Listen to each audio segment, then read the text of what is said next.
because Luke's the recorder. Yep, continue. All right. Well, can you believe it? Netball is finally going to start again, obviously not here in Australia, but on the other side of the Tasman with the ANZ Premiership. And joining me in the studio today is my co-host, Luke Herbert. G'day, Luke.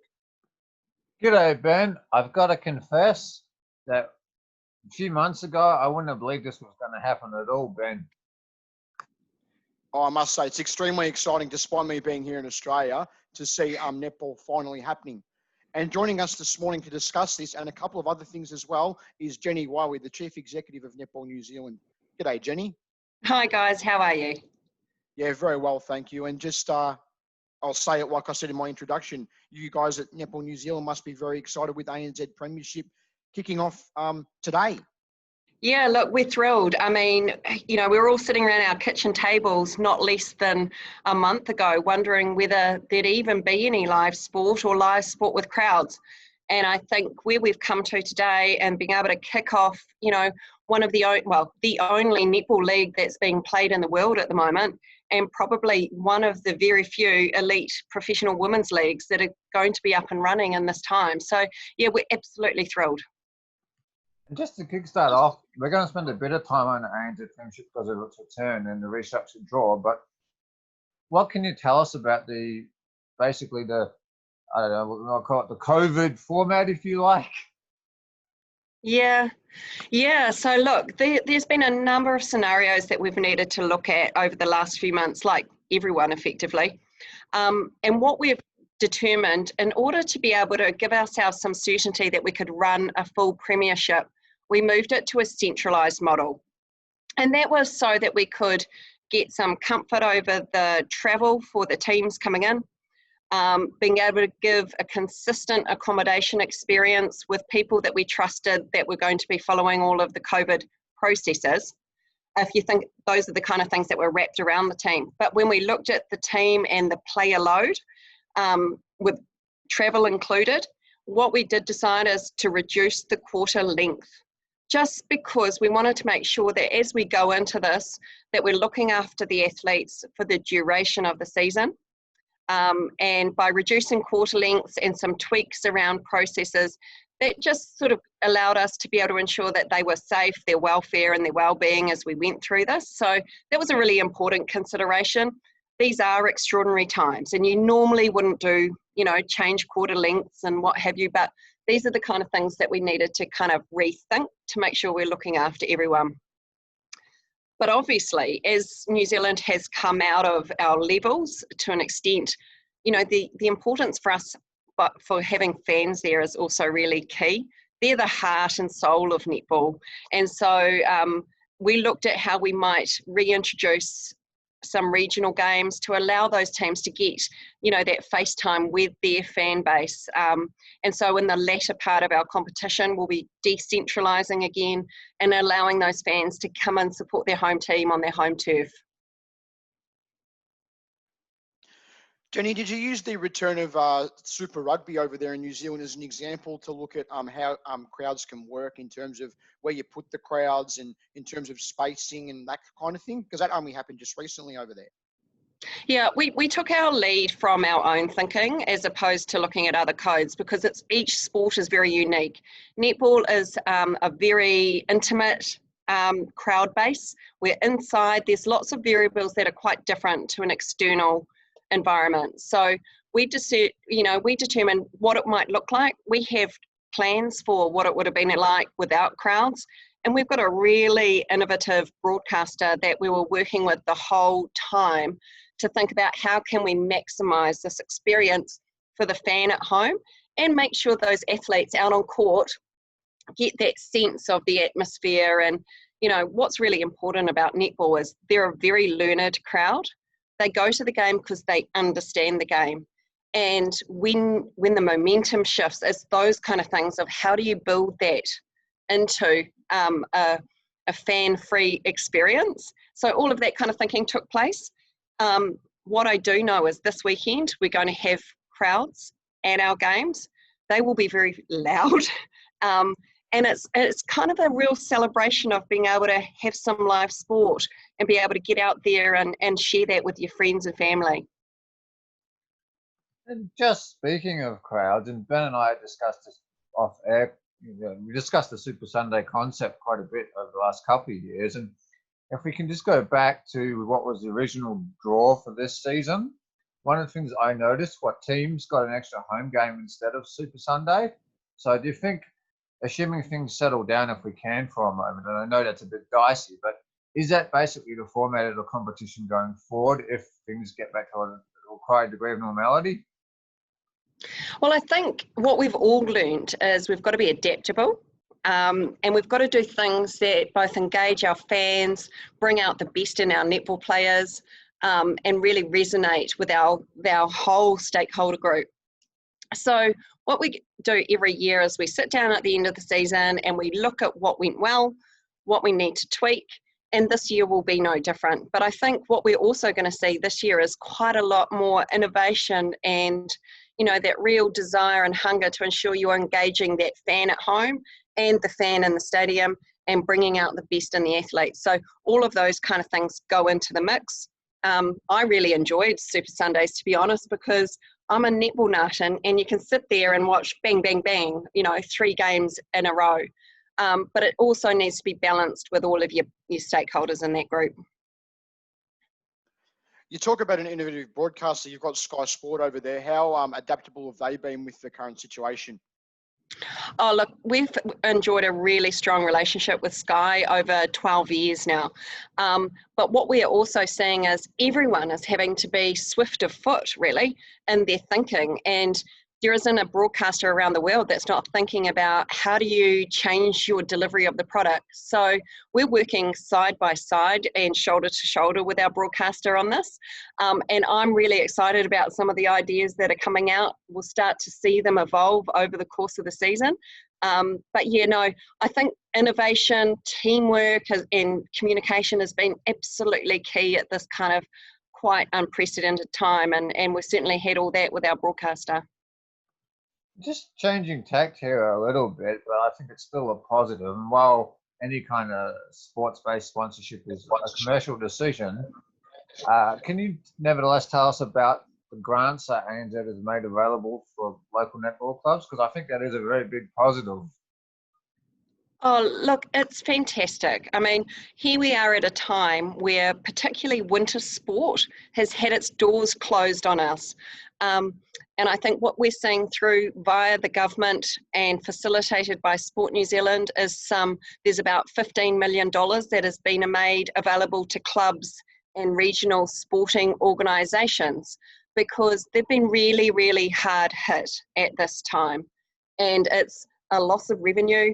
It's fixed costs that still need to be covered when there's nothing coming in and nothing being played, and salaries, obviously. So these clubs have been able to apply to a central fund for some relief on those costs that have been, you know, incurred despite their best efforts to scale back their spend.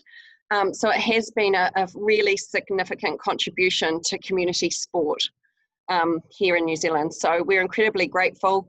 But also, you know, ANZ, who's one of our key partners, has increased the level of funding that they're putting into netball clubs as well this year, which has come at an amazing time. It really acknowledges the need.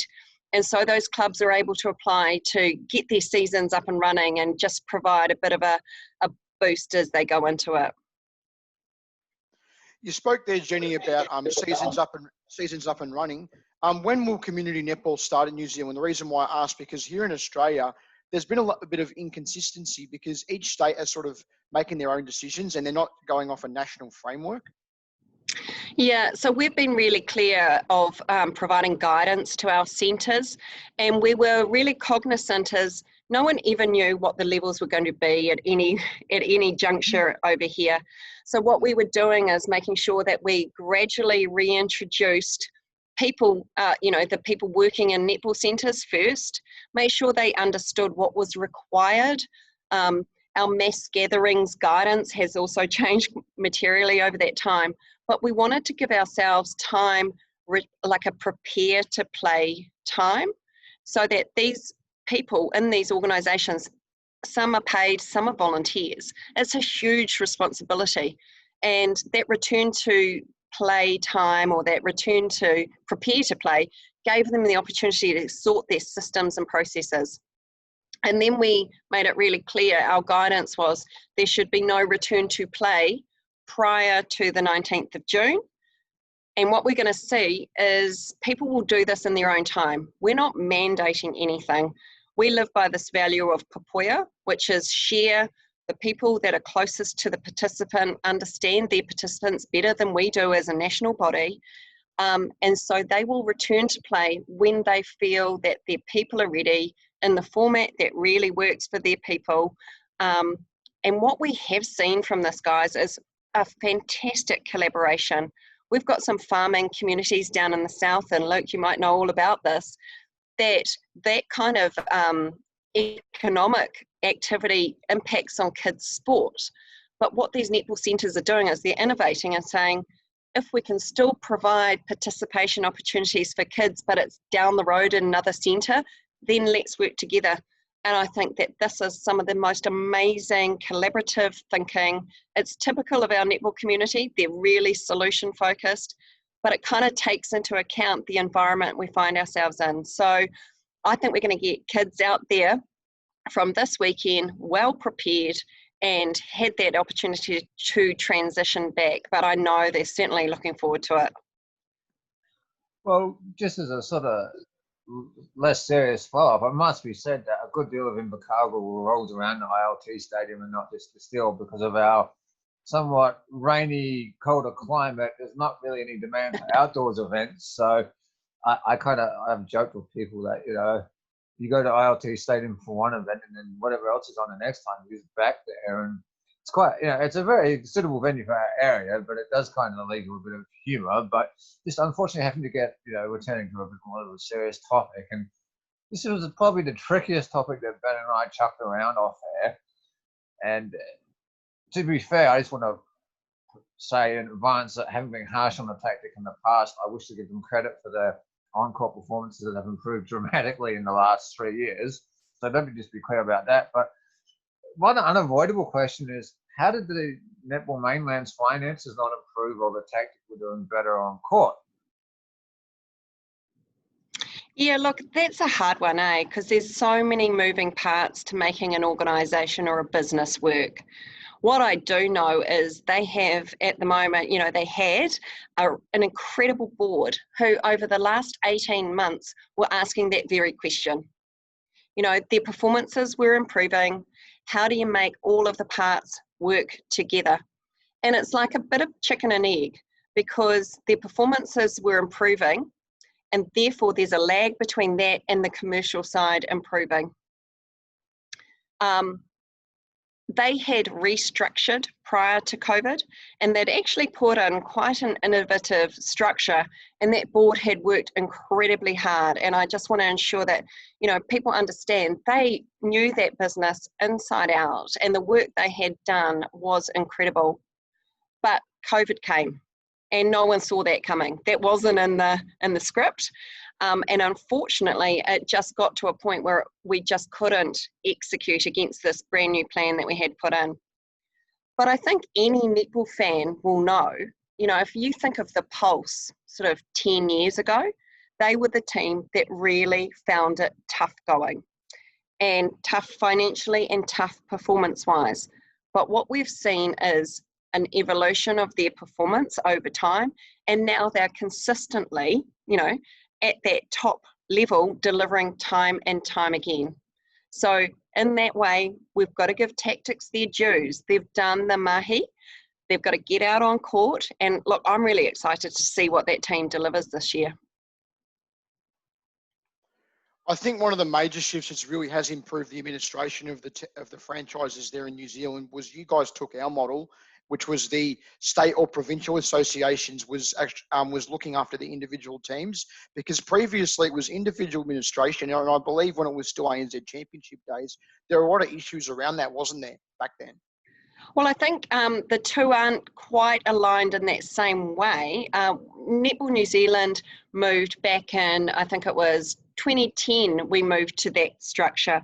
We still had some time under the ANZ champs in that structural, but we were kind of bedding it in and getting our processes sorted. It's an interesting dichotomy, and I reckon there'll be far more commentary on this in coming months, or there should be, about where do franchises, semi-professional, professional franchises sit versus a community game. I don't think anywhere has really cracked that yet. But now New Zealand is in an opportunity, we've had significant cost relief or support from the government. There is $265 million that is being put aside so sport can reimagine our delivery model. And we can't squander this. We cannot go for incremental tweaks and little kind of, breathe out because New Zealand's reached level 1 and think we're going to continue the same way. That funding needs to go towards sports that are planning on breaking the mold, trying something new. And that includes community, but also this franchise space. So I think there's a work in progress here, and I think the brave people will go there with a different model again from what we see now. We must continue to evolve. So is one model right versus another? I think either or can work if you have good people. And I think that's kind of really the solution. Any structure works with good people, but I think you're going to see a brand new iteration of sports delivery. We can't continue the way we are. This government support will be that catalyst, and we've got to use it wisely. And just speaking of evolution, and I'll just move on to the Super Club competition. Is there any idea if that'll go ahead this year? Because I must say, if I might just interject briefly, I thought the last instalment up in Nelson, the shift in dates did the competition a world of good. I think teams had a sort of pre-season incentive to get out in court and try new combinations, and bringing in like the Wasps from the UK, even though they perhaps finished last, added a bit of breath of fresh air. So what can you tell us? Can you tell us anything at all about Super Club this year, or is it just one of those circumstances again that wait and see or postpone? Yeah, I think we need to be really realistic, guys, about what we can and can't do in a very short space of time. Super Club was intended to give us that colour and get those club players having that international experience. And, over the 3 years, it really grew. One of the challenges is, as we know, our borders remain closed. We're incredibly hopeful of an Aussie border or a Trans-Tasman border, but that still waits, we're still waiting for that to actually materialise. So I think thinking broader, a Super Club, with players outside of our Tasman area would be very difficult. So I think for this year, that kind of needs to go on ice. We are focused on getting the Premiership away, and then we're looking at our options of some Silver Ferns play in the latter part of this year, and really hopeful to get that border open with Aussie and get that, that fierce Trans-Tasman rivalry in Constellation Cup as well. You spoke about hopefully getting the Silver Ferns games in later in the year. If that does happen, it'll mean that there'll just be the Kiwi and Aussie border, and that would be awesome because, it's always good to have England and South Africa come over as well. But just would put all the netball world's attention and all their eyeballs on Australia and New Zealand specifically, Jenny. It would just be amazing for the game. Yeah, I couldn't agree with you more. And it's such a fierce rivalry. And we've been having great conversations with Australia. They will have a new Diamonds coach. And I'm sure whoever that might be will be, actually relish the opportunity to get out there and get that Diamonds team and the Silver Ferns playing together, and as we can see, based on what we can see now, there's a possibility of it being played in front of crowds. So I think it could be amazing. It'll be one of the few test matches or that international kind of sport that we're going to see. And it is an opportunity, if we work collaboratively, to take this globally and really create and stir up that interest. You've got number 1 and number 2 in the world. And we've got the world champs, and, that contest is just what we in netball all really kind of thrive on, and we love it. It is really unfortunate not to be able to have England and South Africa, but that's kind of taken out of our hands. It's just going to be a step too far, I think, for, you know, the whole landscape at the moment. But there's other innovations and other opportunities to get the Silver Ferns out on court. We all saw them prepare against the men's team last year prior to World Cup. And that's a really interesting kind of dichotomy, you know, let's have a little bit more of that kind of thing on TV. What are the Aussie guys doing? Because I know that their world champs has also been impacted by this, unfortunately. So, you know, we're open, we're creative, and we want to see how do we give some different sort of parts to this jigsaw as we go forward. Could we also see then the sort of all-stars team come back that was made up of ANZ Premiership players and then the import players that have made it here? Yeah, and why not? Because that was really successful as well. And let's not lose sight of the fact that the World Youth Netball World Cup under 21s is still on the horizon next year in Fiji. And all of that really exciting young cohort might have an opportunity to get out on court and you know, experience that intensity of play at that next level up. So, you know, lots of opportunity to do some different things.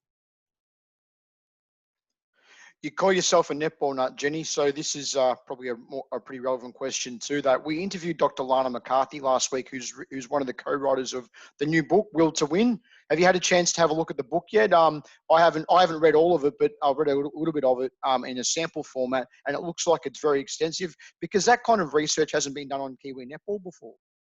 No, and I've got my copy sitting on my desk actually, and it sits next to me all day. And I've had snippets, and I think, you know, it's really insightful of netball as a sport, but netball as a way of bringing communities together. Netball as intergenerational. I think the piece with Farah Palmer is something that sticks out in my mind of, she started out and her love was netball, and she tried to take the skills or the team environment that she experienced in netball into rugby. And I think what we need to be aware of is we are creating amazing young women, girls and boys playing the game, and we're creating amazing leaders in our community. And I think that's something that this book kind of encapsulates and really brings out the goodness that we are a social impact organisation. So I look forward to a nice quiet weekend to delve into the rest of those chapters. I don't know if you'll get a quiet weekend with the ANZ Premiership regime. It might be a bit optimistic. Yeah, you're probably right. You're right. But, you know, I think I would take the ANZ Premiership over the quiet weekends any day. But just sticking with the ANZ Premiership for a moment, and this is something that Ben and I were tossing around this off air. And this is, I don't know how realistic this is, but if I may for a moment speak purely as a netball fan selfishly, could we see in the last 2 years, if you include this year, we've seen the Suncorp League played after the ANZ Premiership, and we've seen like last year some of the Kiwi players go over as replacements. So could that kind of fixture timing stay permanent? So in other words, our players always have the chance to play as replacements in the Suncorp League. Yeah, and I think it's an interesting one, right? But I think it's really important to understand our primary focus is ANZ Premiership because of what it does, the development opportunity it brings our athletes. And we're working in an ecosystem where we have partners and broadcasters. So that is all one of those things you need to piece together to make it work. Our competition will finish, and then athletes need to go and have annual leave. It's been a really disrupted season for them, as you can well imagine. And I know Knowles, and I'm speaking with her yesterday, she's like, right, and then in September, it's time for us to start building into the Silver Ferns season. So it might make sense in that scenario for some of the athletes that won't be in that Silver Ferns squad or development squad. But I sure as no, I know that Knowles will want those players available for camp. So that's where our priorities fall. But there might be opportunities for some others to go in and play, bearing in mind you've got travel restrictions and what have you. So yeah, I think it's a watching brief, but I certainly know the Silver Ferns program will ramp up in September. All right. Thanks very much for joining us today, Jenny. Very exciting over there on the other side of the Tasman for netball to be starting, and I'm sure we'll be watching from here in Australia. And I'm sure, Luke, you'll be watching the Magic and the Mystics tonight. Well, I'll certainly be following the game, and I will be wearing my Still supporter cap in the not too distant future. I tend to swap them between this show where I have to be something like objective, and then once I'm away from objectivity, I place on the eye patch and. Yeah, it's just going to be great to have them all out on court, and I know those athletes are just buzzing. So lock in the weekend and enjoy some netball, Luke, and maybe your Steel girls will come home. Yes, and it'd be good to have them back in Invercargill too. They're like right fixtures, they're Phoenix. Yeah, no, we'll certainly be back in Invercargill, so watch this space. Okay. Thanks, Jenny. Okay. Hey, thanks, guys. Have a great weekend. Nice to chat with you both. Thanks very much.